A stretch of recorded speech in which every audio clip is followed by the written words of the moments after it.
जय माता दी दोस्तों, शिव शक्ति यूट्यूब चैनल में आप लोगों का बहुत बहुत स्वागत है। जैसा कि आप लोग जानते हो, कल से है नवरात्रे।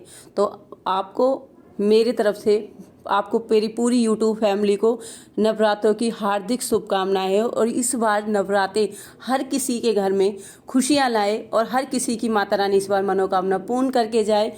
तो आज मैं बात करने वाली हूं कि नवरात्रे में हमें भूल कर भी वो कौन सी ऐसी गलतियां हैं, कौन सी ऐसी भूल है जो हम जाने अनजाने में नवरात्रों के व्रत में वो गलतियां हम कर देते हैं। हम जानकर कुछ नहीं करते। जैसे कि आप लोग जानते हैं, ये 9 दिन माता रानी के दिन होते हैं। इस दिन हर कोई अपनी तरफ से 100% वाली कोशिश करता है कि हर किसी ना किसी तरह माता रानी को मनाया जाए, माता रानी को खुश किया जाए। और माता रानी को खुश करने के लिए भक्तजन व्रत से, उपवास से, यहाँ तक कि कालका जी जाते हैं, लास्ट में कन्या जमाते हैं और बहुत से ऐसे नियम हैं जो भक्त करते हैं। तो आज हम बात करने वाले हैं उन कुछ गलतियों की जो गलतियां हमें भूल कर भी नवरात्रों में नहीं करनी चाहिए। तो वो कौन सी ऐसी गलतियां हैं जिनको करने से, अगर आप उनको जाने अनजाने में अगर उन गलतियों को आप कर देते हो, तो आपके जो व्रत होते हैं, आपके जो उपवास होते हैं जिन्हें आप 9 दिन रखते हैं, वो खंडित हो जाते हैं। तो ऐसे कौन सी वो भूल है, वो कौन सी गलतियां हैं, तो आज उनके बारे में हमको बताने जा रहे हैं। सबसे पहले अगर आप लोग मेरे चैनल पर नए हो तो प्लीज़ मेरे चैनल को लाइक शेयर सब्सक्राइब करना ना भूलें और जो बेल आइकन है उसको जरूर प्रेस करें, जिससे कि मैं कोई भी नई वीडियो डालूँ तो उसका नोटिफिकेशन आप लोगों को सबसे पहले मिल सके। तो वो कौन सी गलतियाँ हैं? सबसे पहले, जिस घर में भी नवरात्रि की पूजा हो रहे हैं या पूजा आप लोग कर रहे हो, नवरात्रि की माता रानी की चौकी बैठा रहे हो या चौकी लगा रहे हो, उस घर में सबसे पहले उस घर में लहसुन प्याज का सेवन नहीं होना चाहिए। क्योंकि नवरात्रों में माता रानी के दिनों में लहसुन प्याज का सेवन अनिवार्य होता है, इनको नहीं खाना चाहिए। तो आप लोग कोशिश कर सकते हो, माना कि व्रत घर में सभी नहीं रखते, एक जना रखता है, फिर भी आपको कोशिश करनी चाहिए कि उस दिन नवरात्रों के दिन कम से कम, क्योंकि 8 दिन की बात होती है, 9वें दिन कन्या बैठ जाते हैं, 9 दिन की बात होती है। 9 दिन तक अगर आप लोग लहसुन प्याज नहीं खाओगे तो कोई दिक्कत हो नहीं जाएगी। अगर आप लोग लहसुन प्याज का कंटिन्यू सेवन करते हैं तो आपके व्रत जो है वो खंडित हो जाते हैं। तो इसलिए आपको लहसुन प्याज नहीं खानी चाहिए। और दूसरी बात, अगर आप लोगों ने अपने घर में अखंड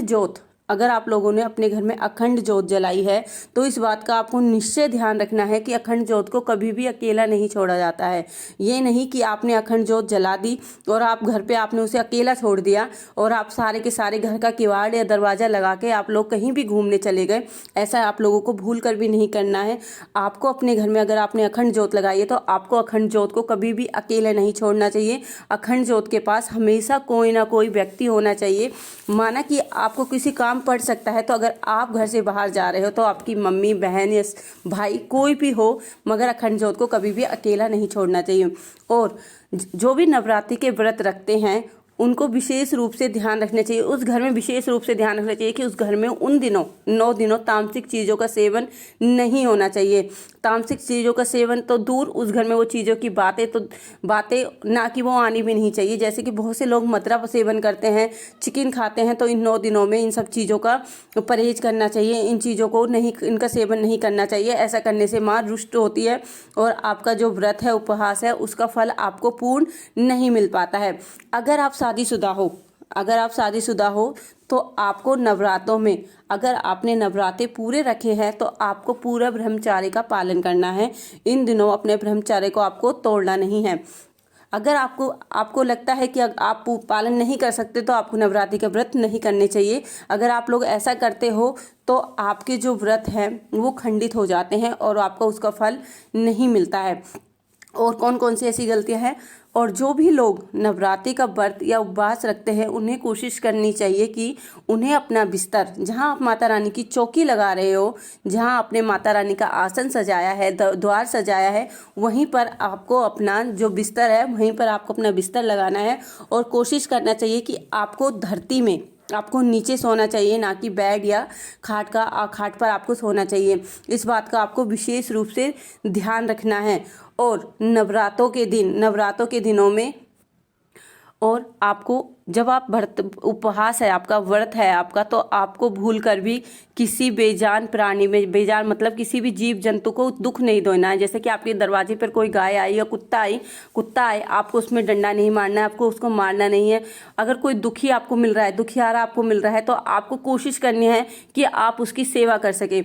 मतलब जैसे आपके दरवाजे पर कोई भिखारी आया, आपके पास पैसे नहीं है, कोई नहीं, आप उसका पेट तो भर सकते हो। आपने जो रोटी या खाना बनाया, आप उसे खाना खिलाकर उसका भरपेट, अगर आप उसे पेट भर कर खाना खिला दोगे तो इससे बड़ा पुण्य का कोई और काम नहीं होता है। तो इस दिन आपको, इन दिनों नवरात्रों में आपको इन दिनों इसका विशेष रूप से ध्यान रखना है कि आपके हाथों से जाने अनजाने में किसी तरह से किसी व्यक्ति को दुख ना पहुंचे। किसी व्यक्ति को, ना तो अपने पेरेंट्स को दुख देना है, ना अपने पति को, ना अपनी पत्नी को, ना अपने बच्चों को। इन दिनों आपको विशेष रूप से इस बात का ध्यान रखना है। और नवरात्रों के 9 दिनों में, अगर नवरात्रों के 9 दिनों में आपको क्या नहीं करना है, नवरात्रों के 9 दिनों में आपको ना तो अपने नेल्स काटने हैं, ना अपने बाल काटने हैं, और ये सब काम आपको नवरात्रों में नहीं करने हैं। आप ये काम या तो नवरात्रों से पहले, मगर आज भी नहीं कर सकते क्योंकि आज मंगलवार है, ये काम आप ये सोमवार को कर सकते थे, अब नहीं किया, तो आप ये काम नवरात्रों के बाद, जब आप कन्या जमा लो, सारा नवरात्र कंप्लीट हो जाए, उसके बाद ये सब काम आप कर सकते हो। इससे पहले आपको ये काम नहीं करने चाहिए। वैसे माता रानी के दिन होते हैं, बहुत अच्छे होते हैं, हर घर में खुशियाँ लेके आती है माता रानी, हर किसी की मनोकामना पूरी करती है। और आज नवरात्रों में अगर आप लोग पति पत्नी हैं, तो अगर आप लोग हो सके तो आप लोग जोड़े से व्रत कीजिए, क्योंकि अगर जोड़े से आप लोग व्रत उपवास करते हो तो उसका जो फल है वो डबल हो जाता है और आपकी हर मनोकामना पूर्ण होती है।